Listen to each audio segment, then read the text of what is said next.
Yeah, yeah, save Hey, me. make sure you kind of do some good editing before you release that video or tape. Yeah, I'm gonna do something with it. Don't worry.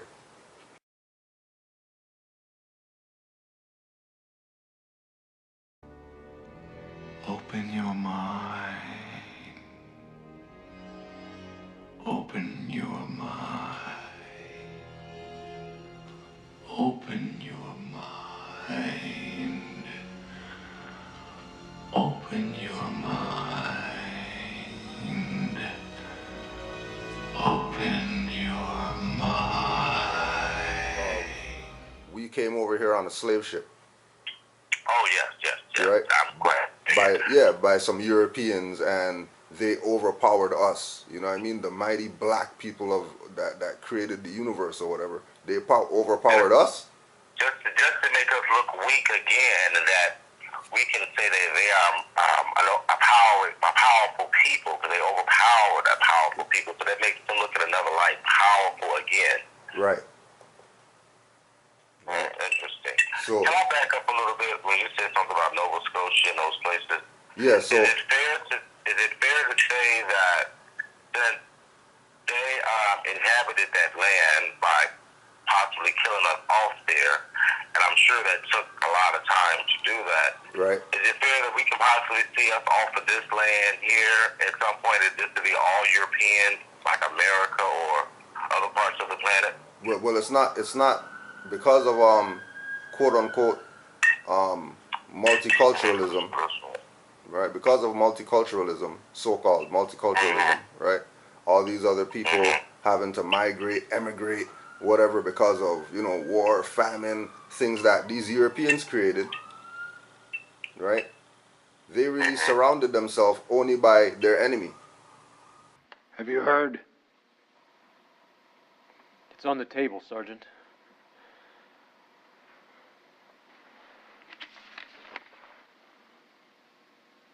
All of them? Every single last one of them.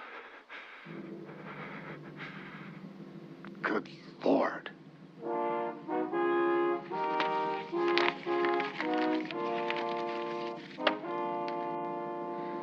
Was it worth it, Sergeant? Was it worth the lives of Cliff, and Johnny, and Bill? My God, man! Is the whole world red and black and brown and yellow? They'll always outnumber us. Lieutenant, I don't know much, but I know this. This world is made for the God-fearing to use as we see fit. For a while, these savages call it theirs, but they're just renting it. It's ours. It was always ours.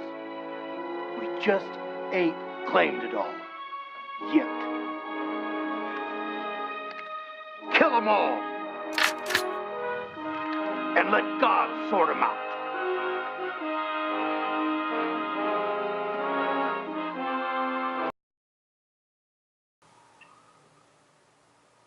So there's nowhere really that they can go to escape, really. Like look they tried to make Florida Keys that place. Look what happened to Florida Keys. Right? Yeah. That was one of their escape hatches, so that they can be excluded from society for all the BS that they did to society, and they could live life at the, you know what I mean, beachfront, whatever.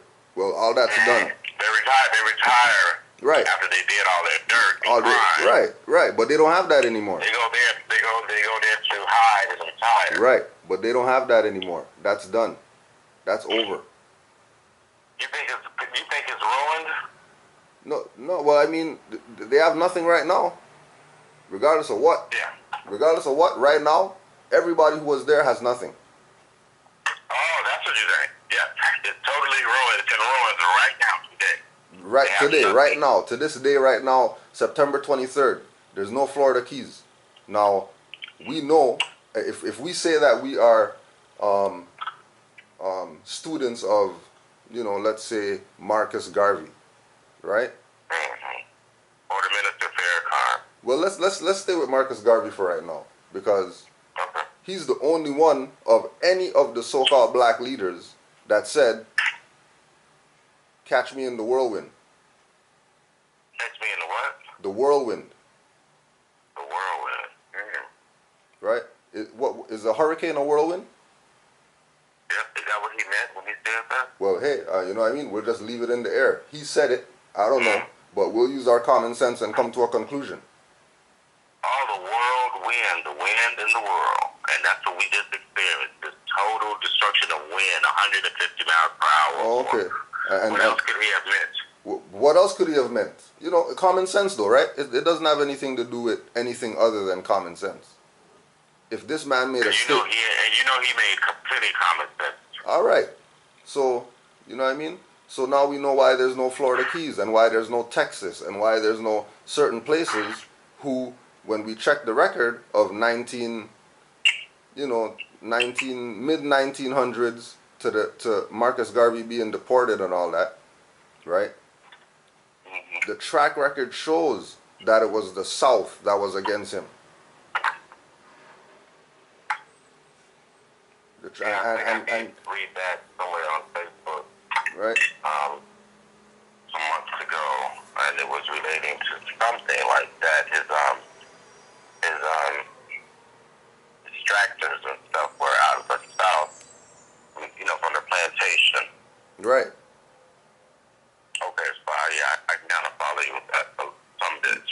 Right. Now again, to go back to this European colonization, that as Moors we should call it birthright theft, because really the only reason or the only way that they can colonize is by doing what you say: kill all the people off, kill all the animals off, and take over. I was following you on Facebook when you made that statement. I don't think I was not. I'm glad you responded. But yeah, we're dealing with the psychological trauma of slavery, we say, but you say no, we're dealing with psychological trauma. Boy, that is deep. Oh my God, what the fuck? Right. Now, and then this is why I told. Oh yeah, don't forget to take your number off so you don't have crazy people calling you or whatever. You could delete that now. Oh yeah. Okay, thank you. But that was the whole point, right? Yeah, we're looking at it here once again. All these great, brilliant minds, they took it there, which is good. Psychological trauma. That lady has that book or something. Yeah, it's real. It's not a fake thing. Yeah, it's real. It's real. Yeah. But you have taken it way beyond that. And remember, That's going to be hard. That's going to be very complicated and difficult to put in your spike. But this is why. Because they don't know that part of themselves. Now this is They why. don't have enough proof. This is I don't why. know, that's crazy. This is why there's. If you ever heard of Noble Drew Ali. Yes. Noble of Drew course. Ali I made it. have two of his biggest books. All right, Noble Drew Ali made a statement that new Moors are gonna come with their eyes wide open, and they're gonna be seeing everything that's going on, right? That's what we're doing. That's what we're living in right now. Exactly. By you even With Noble Drew Ali. yeah. So he made a statement that new Moors are gonna come. That's the statement he made. with- New Moors and the eyes are open. the eyes are again, open, which we right? said we are living in that time right now. Right. So you reaching out, right? That's me. That's my eyes being open. Right. That's your eyes being open. I don't care about who didn't freaking reach out, who doesn't like, who said, well, I don't know if I'm gonna comment on that. What I really was talking about. Right. You know what I mean? Like it's not even about them. It's about whoever saw the little bat thing in the sky and knew that. You know what I mean? It's time for us to Let me tell you go. what I'm experiencing. Right. I'm experiencing so much lately. It's getting stronger and stronger, but I'm almost bringing my thoughts to myself. I ain't saying I'm almost. I am, okay? Mm. even if I thought about you, I went to your job looking for you. I couldn't find you. Then just for some reason, I passed your house, your neighborhood, and there you were walking across the street. Yeah. I wasn't going to your house to see if I could see your car or anything. Right. Yeah. And there you are. So now I deal with things, and this has been going on for about 4 years. I got an understanding of it because it was so strong. When I see things of ancient, automatically I have a total recall. Mm-hmm. And I go to find out more about it. So I was like, why am I always attracted to these things? I said, you know what, Roy, because you forgot. Right. The bastards beat that shit out of you. This is your shit. Take it back. Right. And it's so strong, Cujo, that I swear for God, I see something of ancient and it's like total recall. I said, why did you select to get involved in that or to find more about it? I think it was your shit. You forgot about it, and you see it now. You remember it. Right. Now, if you does that make a lot of sense to you? Right. Now, check this now. Now, if you're saying that you realize that it's your shit, right? You know what you're actually saying? What you're actually saying is that it's about birthright. Yes. Totally. Oh my God. Right on the spot. The only way that you can claim it as yours like that, that's my shit. Give me my shit. Is if you are looking at it from birthright, but nobody's ever brought it to that perspective. They always go into racism. They always go into take it to another level. Exactly. This is what Malcolm found out when he went over to Mecca, and they told him, "What are you doing over here? Your home's over there." And then he came back over here with the name Malik El Shabazz, which is a Moorish name. That's his. Which you said that is his shit. Which is a Moorish name. So he claimed his shit because he can't be X either, or Malcolm, and claim that he's founder of some civilization. Malcolm is a modern name, and X is Greek. So I'm confused. I never understood. I never do get all the whole full story on all that anyway. Right. Well, this is the story. Keep this in mind. The story is that if you are a slave and you become emancipated, right? So if we use Malcolm for example, Malcolm Little, right? Mm-hmm. Pimp, pusher, blah blah blah, doing all the BS. Went to jail, got enlightened, came out of jail, and then became one of the most prominent influences for quote-unquote black culture, right? Near the end of his life, went to find out what real Islam is because he found out that the black Islam was some bullshit. So he went to Mecca to go see what real Islam is about.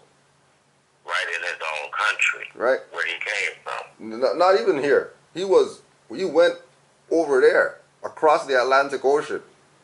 That's what I'm saying. Because but that's not his real country.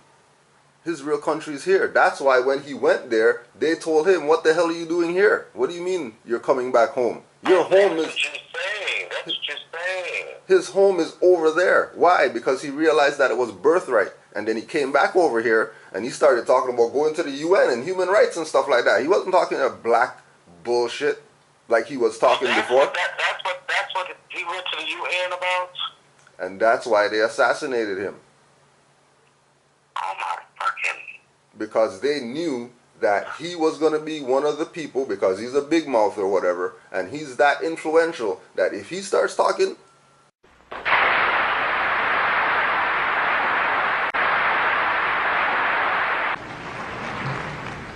I read once, passingly, about a man named Shakespeare. I only read about him passingly, but I remember one thing he wrote that kind of moved me. He put it in the mouth of Hamlet, I think it was, who said, "To be or not to be." He was in doubt about something. Whether it was nobler in the mind of man to suffer the slings and arrows of outrageous fortune, moderation, or to take up arms against the sea of troubles and by opposing, end them. And I go for that. If you take up arms, you'll end it. But if you sit around and wait for the one who's in power to make up his mind that he should end it, you'll be waiting a long time.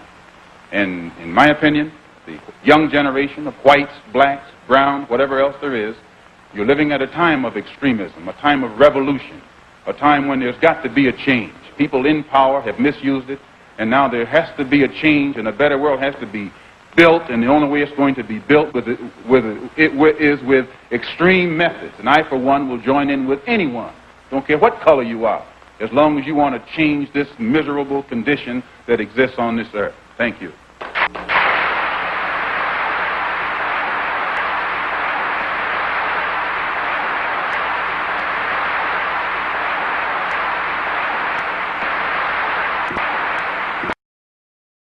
Well, these were African, Arab, Asian values. The only section of Europe that had a high value system during the Dark Ages were those on the Iberian Peninsula in the Spanish, Portuguese area, southern France. And that high state of culture existed there because Africans, known as Moors, had come there and brought it there. So, Malcolm, are you prepared to go into the United Nations at this point and ask that charges be brought against the United States for its treatment of American Negroes? Oh, yes. Please. I think you're right in my camera. The audience will have to be quiet. Yes, as I pointed out when I was during my traveling, that African nations and Asian nations and Latin American nations look very hypocritical when they stand up in the United Nations condemning the racist practices of South Africa and that which is practiced by Portugal and Angola, and saying nothing in the UN about the racist practices that are manifest every day against Negroes in this society. Even in South Africa, those Africans aren't faced with bayonets and aren't faced with police dogs. And when I was in Beirut, I saw a picture on the front page of a Negro being beaten in Tennessee, on the front page of the paper in Beirut. When I got to Cairo, I saw the same picture of a Negro being beaten in Tennessee. When I got to Lagos, I saw the same picture. So were these African nations knowing the brutality that is inflicted upon black people in this country, simply because those black people are trying to get what the Supreme Court said they were supposed to have 10 years ago? I would be not a man. If I was in a position to bring it in front of the United Nations and didn't do so, I wouldn't be a man. Malcolm, do you intend to lead the charge in the United Nations? Well, I find that to say you're going to lead something creates a lot of hostility, division, jealousy, and envy. I hope to work with any group of leaders or any group of organizations to do whatever is necessary to see that this problem is brought before the United Nations. Have you had any commitment from any nations in Africa to support your move? I would rather not say at this time. But one thing I found in my travels, all of them look upon us as their long-lost brother. And start telling these people that they're Moors and start calling them black and all that. They freaking kidding me.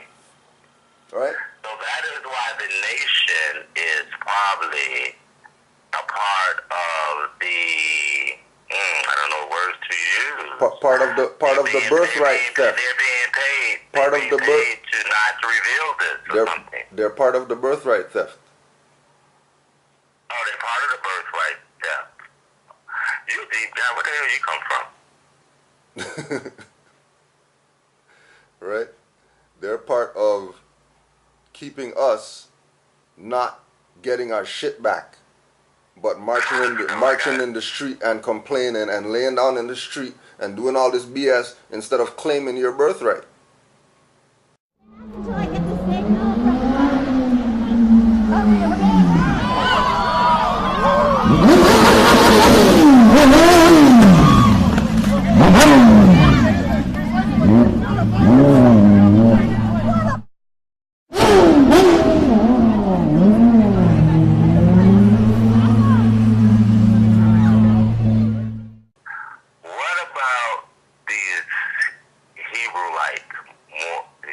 What you have to understand is that this Moorish Divine National Movement needs you as Hebrew Israelites. It needs you. It needs your law. It needs those teachings. Okay? And this Moorish movement has never been seclusive, or how do I want to say it? It's never excluded you. It's just what goes on now is that Israelites are excluding themselves from this Moorish and divine national movement because they're so stuck up on dogma, not realizing, and I have to say this again, that a lot of Hebrew Israelite brothers and sisters out there are nothing more than Christians who have learned some Hebrew, who given themselves a Hebrew name, who throw around Hebrew words. And it's not to be disrespectful when I say that. I'm saying that because that's what I saw. And that's why I backed away from it, because I find myself dealing with religion, or not religion, but dogma. I say religion because that's what people get confused, with dogma. Like Israel, Hebrew, like It comes back to the same concept. are they birthright stealers too, or To a degree, because they know that they come from the Canaanites. and the Canaanites are here in America? Exactly. Isn't that simple? God, he said, goddamn. Number one, God ain't his name. God just means power, authority, angel, message. Yahshua Allah he is the son of the power. The Allah is God. So saying goddamn is not the Most High's name. His name is Yahweh. Look how you just figured that out. If the Canaanites are here in America, right, and then the Canaanites are the Moabites and the Hittites and all these people who are in scriptures, right? Wouldn't that mean that? Cujo, Yeah. no. My face hit a button that put you on hold. Oh, it's all When good. you said the Hebrewites Yeah. are from the Canaanites, that's when I lost you. And All right. I was saying that, could you make the connection that the Canaanites are here in America? I didn't know what you said. Yes, because the Hebrews come out of the Canaanites who were already in America. They know that? Of course they know that. They don't understand it. But no, they choose to it's like let's look at it like this, right? Let's look at it like this, right? As far as in America, right? The descendancy in America is Aboriginal and Indigenous people. Right? And we are those people. And we are those people, the dark-skinned people who were here before the Europeans came here. Probably your most controversial thesis was that Africans, black Africans, came to North America before Columbus. Yes. Give us some insight into that research that increasingly caused you to come to that That's conclusion. extremely interesting, because I actually began 26 years ago attacking this thesis. Because being trained at School of Oriental and African Studies, which is where we were led to do studies of primitives, all this was very strange to me. So when I came here, and the very next day I came to this country, I read this book, African, The Discovery of America by Lewin, and I thought it was madness.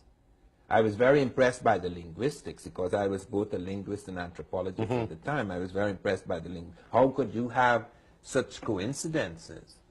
But I actually wrote an article attacking this thesis, and I ended by saying, if anyone could show me just one image of an African in America before Columbus, I would begin to believe.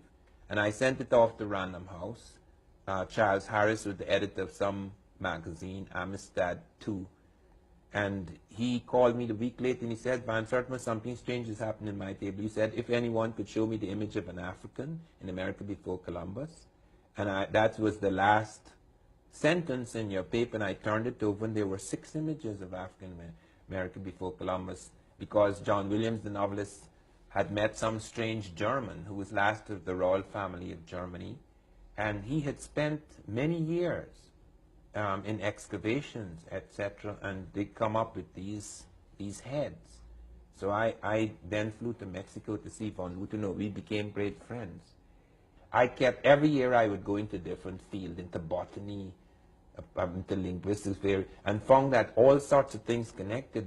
Then I was surprised to find, after about 5 years, that I had collected 12 Europeans, the names of 12 Europeans who had actually seen or heard of blacks when they came, and that Christopher Columbus was the first of these. Christopher Columbus actually wrote in the journal of the second voyage that when he was in Haiti, Native Americans came to them and told them that black-skinned people had come in large boats trading in gold-tipped metal spears. Columbus took 2 of these spears and sent them back to Spain to be assayed. They were microscopically inspected in Spain. Then they found that of 32 parts, 18 were gold, 6 of silver, 8 of copper. That's identical with spears being forged in African Guinea. And all the songs that the Native Americans were using for these spears are the same songs that the Africans were using, Ghana and Kane and Kani and Ghanin, etc. The Americans had added one word, Ghanini, the gold merchants, which referred to the Africans bringing in these things. And then I found Ferdinand Columbus wrote a book in his father. He said, my father told me he saw Negroes north of Honduras. And then I found that Vasco Nunez de Balboa in September 25th in the year 1513, coming down the slopes of Caracua, which is in Darien, which we now call Panama, actually saw 2 tall black men among the Native Americans. The Spanish were startled.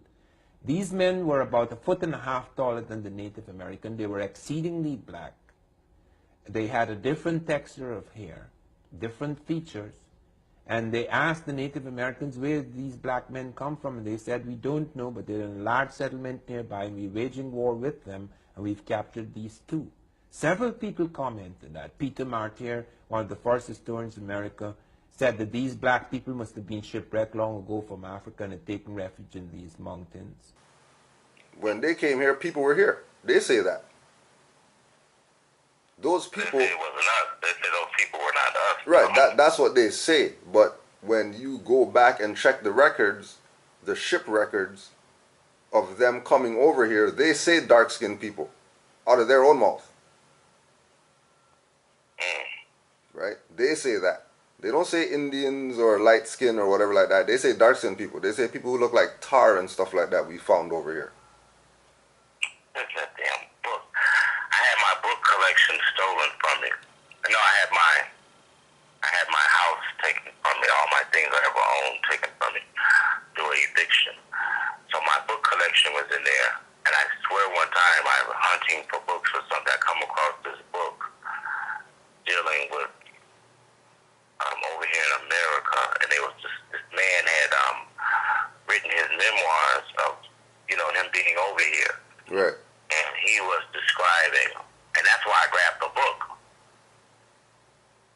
Man, I hate that part of my life that got taken away from me. Oh no, don't even worry about it, because you're still here.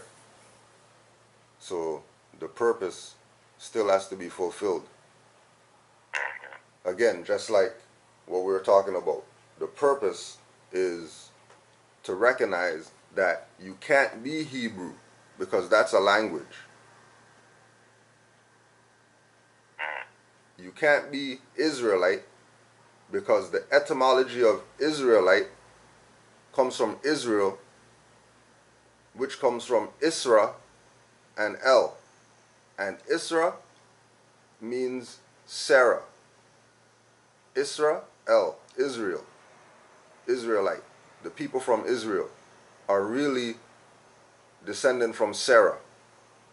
And who is Sarah? That's just more of the Bible story. That's just going further back where we don't need to go. The point of the matter is that these people who classify themselves as Hebrew Israelites are really Canaanites, because their culture comes out of Canaan. Wake up!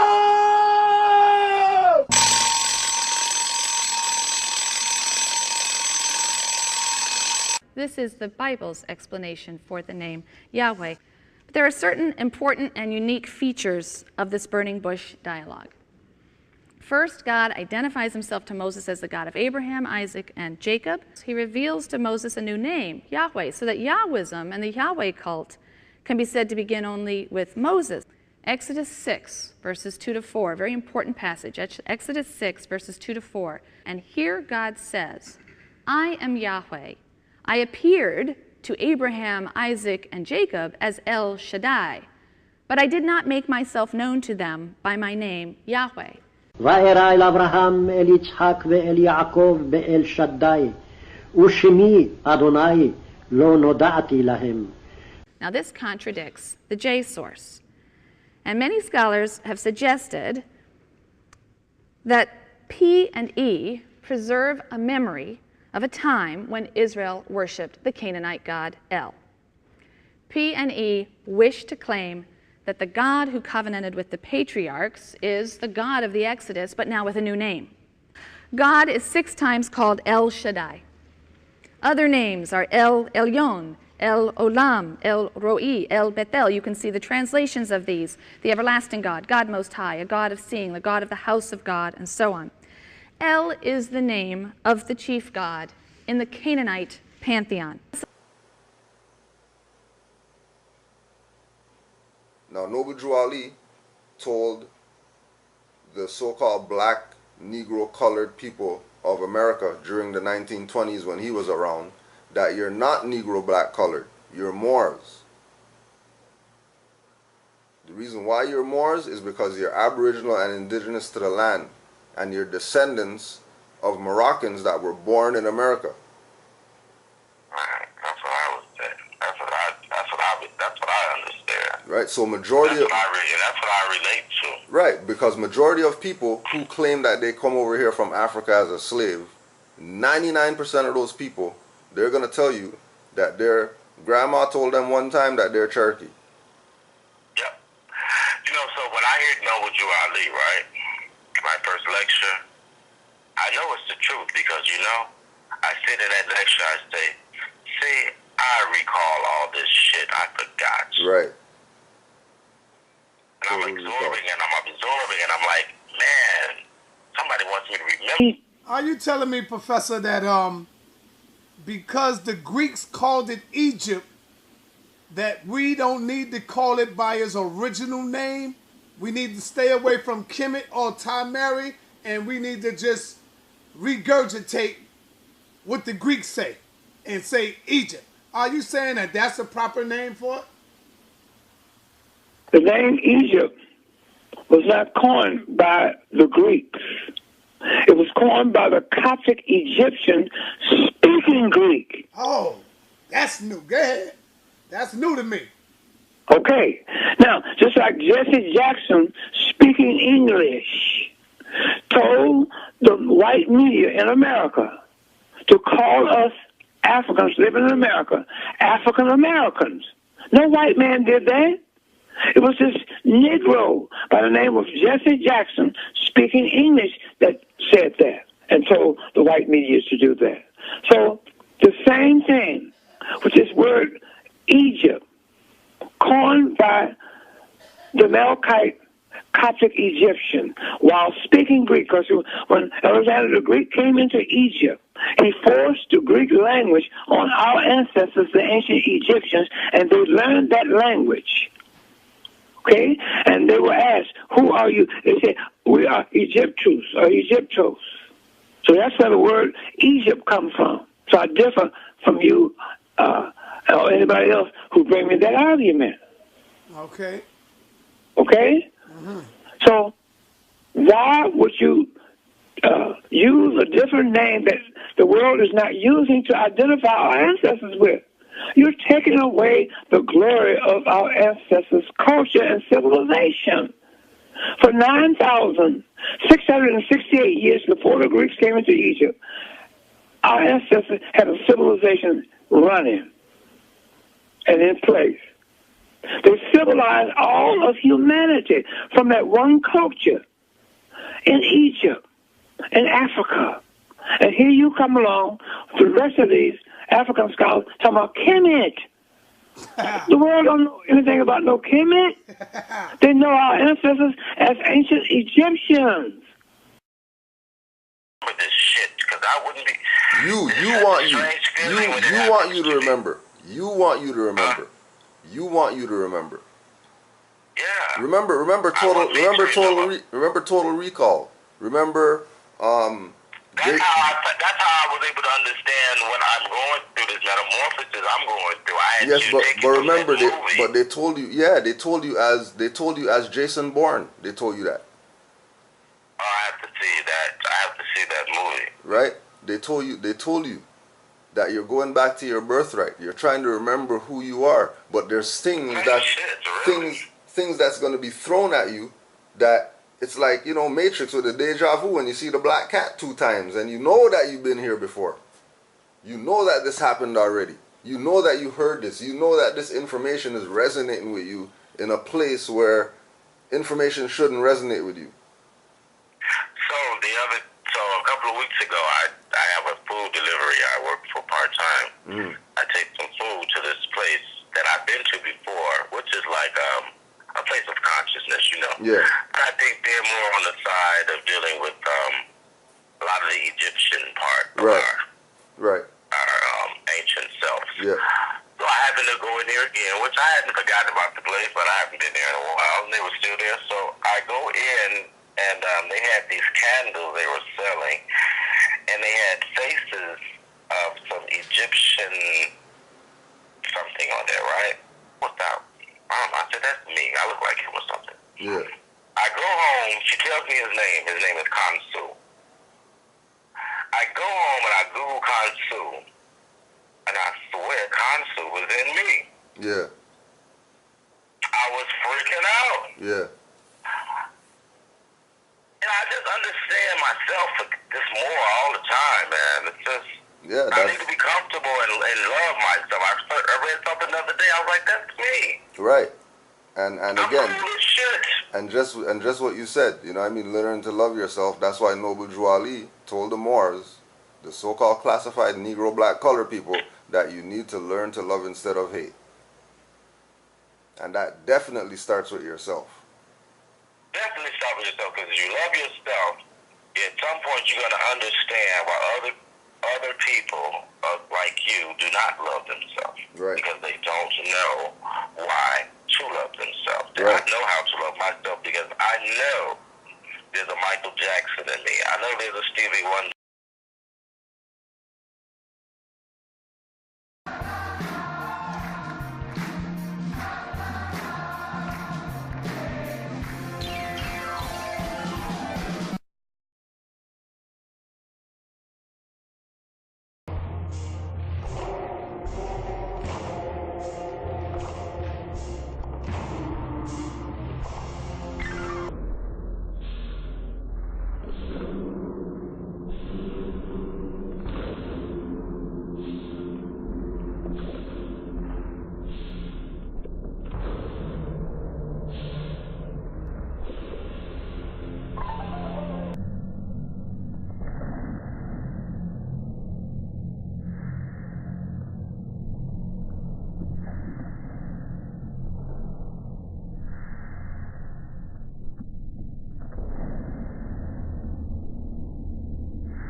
Right. I know there's all these, people they kill.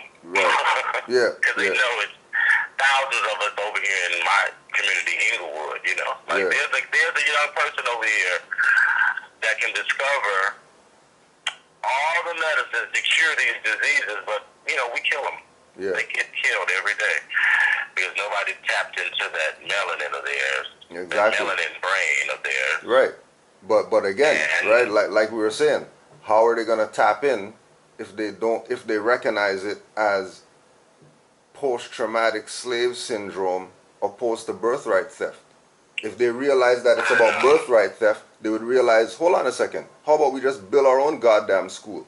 That's why I give props to Ice Cube and Allen Iverson. They did what these basketball niggers couldn't do for decades. Start your own goddamn league. The hell you need them for? The arenas are sitting there empty in the summer. How about start your own goddamn league? Right? And don't be surprised when they shut him down or buy him out because they realize what he's doing. You know what I mean? Because you know it's like the same thing with Malcolm, right? You know, you have to either completely sever the ties. You can't be in and out. It's either you're saying that you're strictly for human rights or you're not. If you're not, then clearly you're not a human being. Because human beings should be for human rights. Common sense again. Why would human beings be for civil rights? That doesn't make any sense. If you're a human being and there's human rights, why are you going for civil rights or any other rights when there's rights for human beings? Yeah. Did you hear about the brother up here that's a Moor? He's in federal prison now. Yeah. I can't think of his name. I might can think of his name. Maurice, I don't know. Right. Yeah, Marcel Walton L. Yeah, Marcel. Right. Yeah. I know him. Yeah. You know what I mean? I was hanging out with him when they were bringing the Moor information to us to Chicago. Yeah. Back in the I would want to say in early 2000s, Hamza Sid Catlett Day was bringing all that information to us. Yeah. And he was bringing us the cat, the cats. Say that again? Yeah, but they shut him down. They shut him down too. Yeah. Right. But how are they able to? Because they deviated from the path of birthrights. Because what Noble Drew Ali, I probably would never know what happened. What Noble Drew Ali brought was your nationality and your birthrights, nothing else. Once you stay in those two lanes of nationality and birthrights, you won't have issues.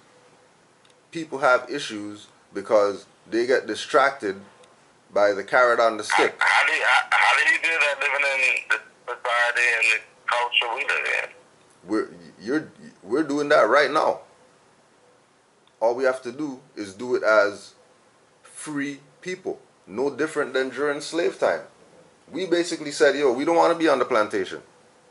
We're free people. We got papers right here to show you that we're free. We got a card right here to show you that we're free. We went and started our own town, to build our own schools. Oh, exactly. Okay. So we already know what we're supposed to do. So we know what we're supposed to do. But we don't want to do it. So you say we got free for some type of way from slavery. Now we need to free ourselves away from this. That's just complicated shit. Nah, it's not. It's only complicated when you're not looking at it from the perspective of birthright. What did they really steal? They really stole our mind. It's really not about the land and all that stuff. They can't steal land. If you're stealing something, you're picking it up, putting it in your pocket, you're going somewhere with it. What land did they steal? They don't steal no land. They're occupying. You know what I mean? So again, it's concept again. Like it's how are we looking at the concept? You know, all the black leaders tell you they stole something from somebody.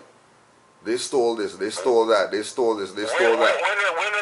When is the European going to have to? Their time is going to be up, and we'll have to say, man, we're going to have to get this shit back to these people. But again, is that ever going to happen? It goes back to that same thing that you're saying. You said out of your own mouth, that's my shit, but you want somebody to give it back to you? That's a catch-22. Well, who's going to help us get our shit back to you? The United Nations are going to force these people to get their stuff back? We are going to be the ones to get our stuff back. But we're not going to do it with a post-traumatic slave mind. It ain't happening. Just look around you. Just open your window and look outside. Tell me how many pants you see on the ground. by men who are probably 30, 40, 50 years old. What am I looking on the street, out my window to see what? You're looking out the window to see how many people have skinny jeans on with their pants under their ass. Oh, that group. Those are that's you know who that is? You know who that is out there walking there? That's Jesus out there walking like that, but he doesn't know himself.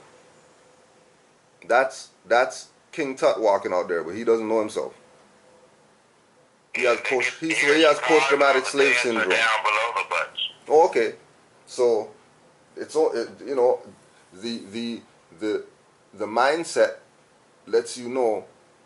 The actions lets you know where the mindset's at. And no juice probably speak on this group of people we're running into today. That I mean, how we have so much information, access to information? You got guys walking around with their hands down below their butt, and I believe some of these young people, when they turn 16, they haven't been on the planet no more than 16 years. They think it's almost quite normal behavior. I mean, they have no idea that the sexual implications behind that. And if you don't know the sexual implications behind that, then you're missing something taught at home or something.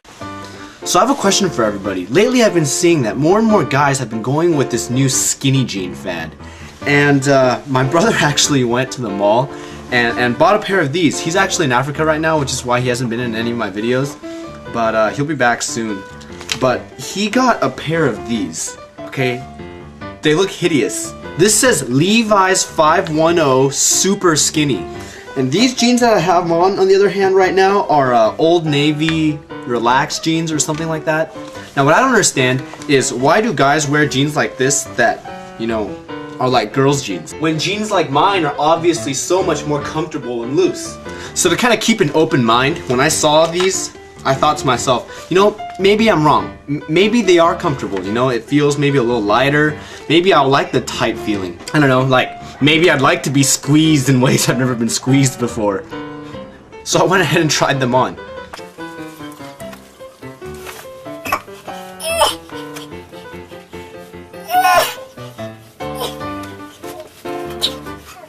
It's one leg.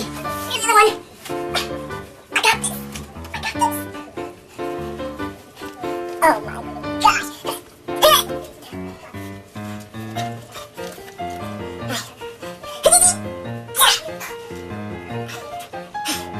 Oh my gosh.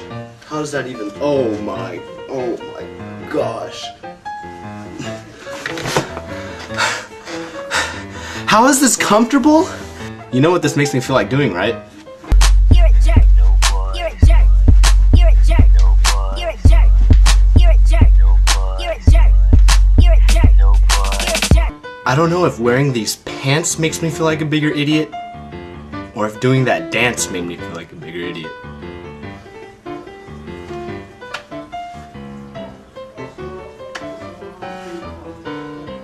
This is ridiculous. So my question to everybody is why? Why? If you wear skinny jeans, please tell me in the comments below. Why? No, go ahead. Another thing I want to bring up so you can grapple with, I come to the conclusion too, that the reason why black boys do not value other black boys or men because they have no value in the men that created them.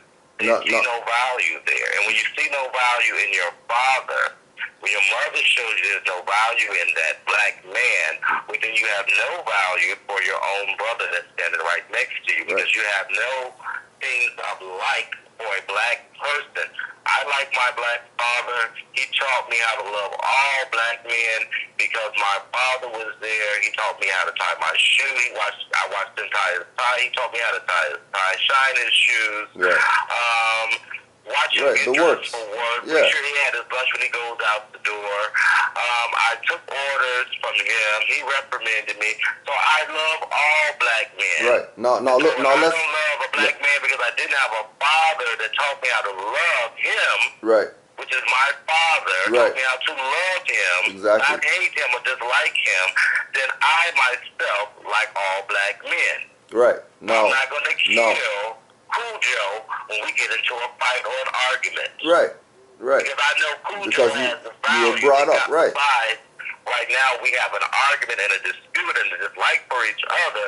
I also know Cujo has value because I know he is a father to someone. You know what I'm saying? Right. I So get if you. don't I have get that, you don't have that. Well, hell no, this black brother is not going to freaking like me, and I have to understand that. Now let's go back again. Right? Now now everything that you said, right and exact, right? Except one thing. That you're speaking about the good that your father did and how he influenced you. But you classified him and others as black. Did you ever look up the word black in a dictionary? For what? Did you ever study anything that wasn't part of some con? What the hell for, man? Come with me. Black, destitute of light, devoid of color, enveloped in darkness, hence utterly dismal or gloomy, as the future looked black. Pretty good with them words, ain't you? Soiled with dirt, foul, sullen, hostile, forbidding, as a black day. Foully or outrageously wicked, as black cruelty, indicating disgrace, dishonor, or culpability.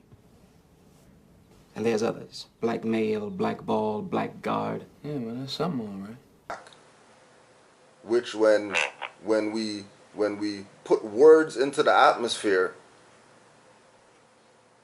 they're going to have an effect. If we have thoughts and we're thinking certain things, it's going to have a certain effect. So you know, the influence that you received from your father and what the others are not receiving, that's making them, you know, not be responsible, quote-unquote, men. You know what I mean? Bringing up boys properly, etc. So we wouldn't have this madness that we see happening right now.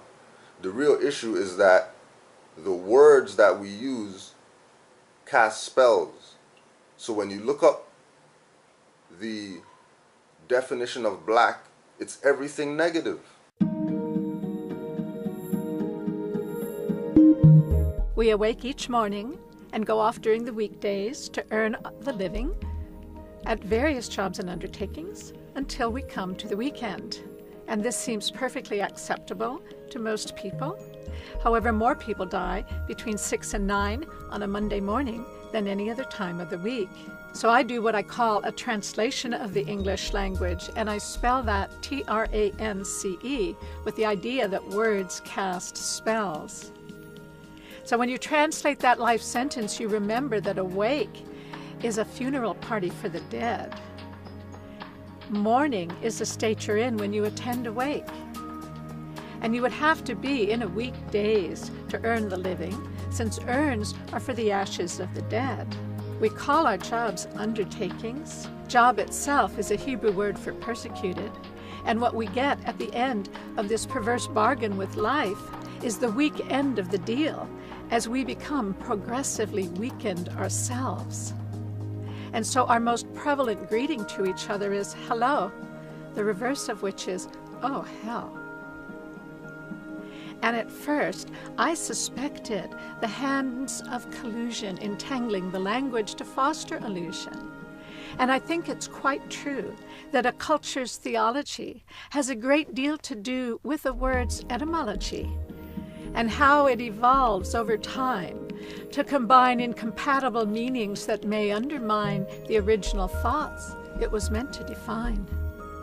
But now, I don't think it's planned, for the thing that I've found is that like concepts can gravitate toward the same sound and vibrate at the rate that our thoughts designate. Because words are electromagnetic vibrations whose fine alphabetic tintinnabulations can take on the tint of our true expectations, which they then imprint on our metal of mind, causing sounds to adhere when they're of the same kind.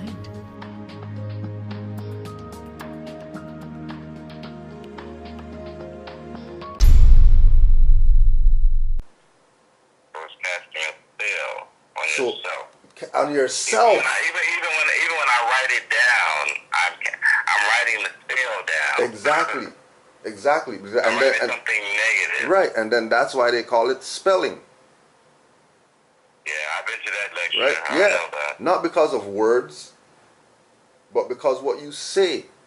So again, going back to certain people, you can't say Noble Drew Ali said nationality and birthrights, but then do something opposite as that as a representative of Noble Drew Ali. You're gonna hex yourself. That's why you might see certain Moors get certain treatment. You know what I mean? And then also that's gonna be used on the weak-minded people to say, I don't want nothing to do with that Moorish whatever, when they're Moors by birthright. It's not because what some Moor did. Like if you see a Chinese go in a store and kill 50 million people, right? They don't say they're not Chinese anymore. Exactly. They're not gonna say I'm not Chinese because that guy killed 50 million people and he's Chinese. They just say he's a crazy Chinese. Oh, okay. All right. Right? Same perspective. You're smart. You're a smart person. We all have the faculties. It's just for us to have the right reference points so that we can use them. You know what I mean? It's no different. You're smart because you figure you had enough decency, right? You had enough decency to actually say something when you heard something that was not normal to your psyche. You know what I mean? You say, hold on a second, stop a second. Like, what are you talking about? I need to hear more about this. Right? It goes back to that same thing of you saying that things are relative to you. There's certain things that when you hear them and you read them, it just makes you feel a certain way that you can't even deny it. You can't even deny it. You know what I mean? So even when it's a food I taste, you know. Right. My train of thought is melanin. I feed melanin its proper diet. Mm-hmm. So even when I come across food, I say, oh, this is my ancient food. I want it back. Take it back. Right. Right. And this belongs in your body. And again, remember that. Always look at it from the perspective of it's your birthright. That's why you're taking your shit back. It's not because some European did something or because they stole something or because whatever. It's because you have the mind now. You have the mind to know that this is my birthright. It's my birthright to be able to do what I'm doing once I'm not violating anybody else's rights. Once I'm not causing any commotion or harm to anybody, I can exercise my birthright. You know what I mean? Whatever that is. For me to change my subconscious with that, I'm going to start my damnness to try it today. You know, and it starts with recognizing that you and your brothers and sisters are not Negro, black, colored. And every time we classify our people as that, we hex them with all the, just look up black, and then all the stuff that's under black, that's what we put on our people. All right, that's what we, all right, so just like you, a lot of other people have read it, and they know what it means. And they're still gonna say that they're that. When they know what it is, and then you have, of course, then you have the conscious people who are, you know, the biggest workers with the birthright stealers, right? Because they force this idea that we are black people on our people, and then they connect it to the universe and connect it to ancient people and connect it to all these places where they don't belong. Because black is a modern term, and it has nothing to do with anything ancient. I go traveling sometime, and I know as much as Europeans hate anything Islamic names or whatever, I keep finding cities named after them. Yeah. And they live in there. And I'm like, why did they erase everything else? Why did they leave these? Right. Why did they not erase those names? I know good and well in Illinois there ain't no place called Muhammad something. You know what I'm saying? Right.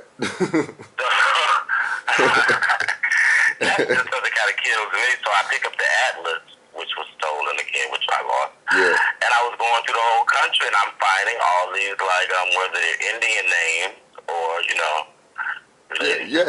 Just say Moorish. Just say Moorish. It'll feel better. Moorish. Yeah, Moorish names. Just say it. We say if you see Indian stuff, oh, it's Moorish. If you see Islamic stuff, oh, it's Moorish. If you see Egyptian stuff, oh, it's Moorish. If you see Hebrew stuff, oh, it's Moorish. It's Moorish. It's Yeah. Moorish. Why not? Anything ancient of ours is Moorish. Like, that's what it is. You know what I mean? Not because people that we usually don't hear. What I want to move to now is in time when history got changed once more. And that is when, if I may please, this is when the people called the Moors came out of North Africa and went into the lands that we now call the European countries. There was no European country that they did not touch. I repeat, there was no European country that they did not go into. The Moors, when they came out and invaded these portions of Europe, came out as both a peaceful and an army people. Let me explain that. There is a story about, is this the face that's launched 1,000 ships? And it is said to be of Helen of Troy. And it is stated that Paris, the young prince, takes an armada of people to bring her back because of her beauty and his love for her, and because of their love for the young Paris, these people followed him like mad. Well, that is a lot of mythology. What isn't a mythology has become worse than a mythology. It's not even a fairy tale. It's a forgotten page that turned about the history of Europe and the history of Africa. It is when a black princess that lived between the lands there of Morocco and of Libya was kidnapped by a German Teutonic captain, and armadas of men came in search of her, which led finally to an invasion by a very large army of mixed African peoples called the Moors. They were called the Moors because they came from Morocco in the name. The Moors of Morocco. The story of this kidnapped princess is one that has gotten buried in the annals of recent time, but was a story told ably in the 14th, 15th century, and was repeated into the 18th century, but then got lost. The Moors invaded most of Europe in 700 AD. The exact date they give is 705 to 706 AD. However, the Moors stayed in many of these lands for 40 and 50 years and left seeds there in the form of children, and their bloodline still is infused into many of the European peoples.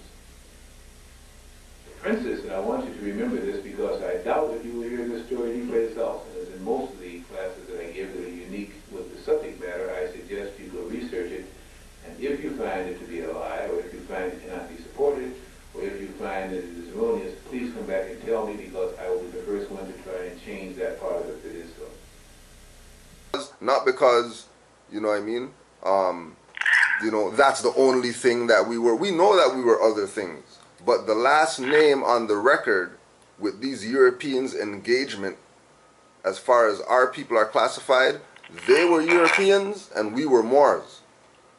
They were pilgrims and we were Aboriginal indigenous people. You know what I mean? It takes me back to my psyche again, retraining my psyche. When I see the Europeans say, oh, this was ancient times, this was an ancient, I say, well, I'm the ancient ones. Exactly. That's me they're talking about. Exactly. I don't care I don't care if they're in China, wherever they are, when they say something ancient, they're talking about me. Right. But are they good? Are they? But again, that just blew me out the water, huh? Right. But now again, from their perspective now, if you are the ancient one and you're talking to them, if you are the ancient one, they know that you're not Roy. So you're not Roy Jackson. You're not really an ancient one yet. I hear you, I understand, but you're not really there yet. Because if you are an ancient one, you would have the name of your foremothers and forefathers. you would have the dress code of your foremothers and forefathers, which is why the thing with the Moors is so, you know what I mean, the whole thing with, you know, fezzes and turbans and whatever, you know what I mean? So what is it? Would it be correct to say that I'm saying I am the ancient ones in the physical, maybe not in the mental? Yeah. Yes. By visualization. Yeah, from a visual perspective, they know. But remember, everything that is external has to be internal first. So you have to be an ancient one mentally to even from the outside. Right, you know what I mean? Externally, yeah. Externally, I am ancient. I'm ancient, but internally, inside, I am still Roy, the nigger. Right, right, and it's about correcting that part, because the external is what it is. I'm the son of a bitch. I'm the son of a bitch nigger, according to Donald Trump. Right. Now, he called the black people son of a bitches, but he didn't call the agitator down there in Charlotte. Yeah, but remember, if he's talking about quote unquote black people, remember the definition. Is he wrong? Right. Aren't they sons of bitches? If they're gonna call themselves Stop. Remember, hexing ourselves. Remember, hexing ourselves. It's never somebody outside that's doing it. It's always us doing it to ourselves. We just have to look a little deeper to see how we're doing it to ourselves. And once we realize how we're doing it to ourselves, let's just correct that. So you know what I mean? You can say, you know what I mean? You can say Roy Jackson. But why is it that you have royal in there? What is it in your mind that made you say, you know what, I'm just going to put royal as the quote unquote in between Roy and Jackson? That's because of your birthright. That's because the Spirit spoke through you and you exercise what the Spirit said. Because you know in your heart that you're not no Jackson. You know that you. I've been knowing that since exactly. I came out the womb. Exactly. I always turn that name down, even though it was my father's name, and I should be proud. Yeah, I mean, you know, it's not a disrespect to where you come from by saying I don't want to be. You continue to be unafraid of this, man. Yeah, I'd like to say something right here. You know, Cassius Clay, yes. Why do you want to say Cassius Clay when Howard Cosell and everybody is calling you Muhammad Ali? Then why you got to be the one of all people whose color to keep saying Cassius Clay? Howard Cosell is not the one who's going to fight you. I am. You making it really hard on yourself now. Well, why don't you keep the thing in the sport angle? Why don't you call me my name, man? Well, what's your name? You told me your name was Cassius Clay a few years ago. I never told you my name was Cassius Clay. My name is Muhammad Ali, and you will announce it right there in the center of that ring after the fight if you don't do it now. For the benefit of this broadcast, him. All right? You just acting just like an old Uncle Tom. Another Floyd Patterson. I'm going to punish you. Let me tell you something, man. You ain't got no back off of me. Don't call me no Uncle Tom. That's what you are, Uncle Tom. Why are you going to call me Uncle Tom? I ain't do nothing. You heard me. Just back off of me. And so, ladies and gentlemen, as the two contestants prepare for battle right now, back off of me, man.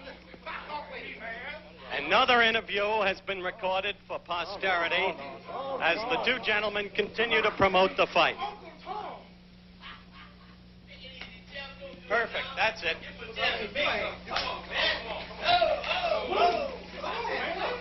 Come on. Keep shooting. You can promote the fight and all that. See that name, you know what I mean? I turned that name down all the time when I was little. It never fit with me.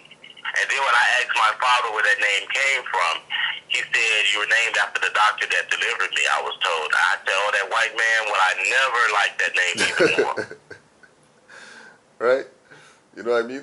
I said, why your mother named you after the doctor? The doctor told her that. I said, them bastard. Right. But again, it goes back to the theme, right? It goes back to the theme of the stealing, the theft. Yeah. But Cujo, I I gotta go, bro, because you gave me so much here that I'm gonna be walking around in a daze, and it's 95 degrees here, and I don't need to walk around in a daze. But it feels good anyway. Once you have To separate myself from all this madness. So I appreciate you reaching out to me through that medium, Facebook. You say you're recording this, right? Yeah. So I should look forward to seeing it somewhere. Yeah, I'm gonna upload it to our YouTube page. Yeah. And RV Bay. Okay, I got you. RV Bay Publications. Publications.com. .com. And is this you? Yeah, that we're affiliated with that website, and you just you go there, and then you know the rabbit hole will get a lot deeper. I'm not a rabbit. Good.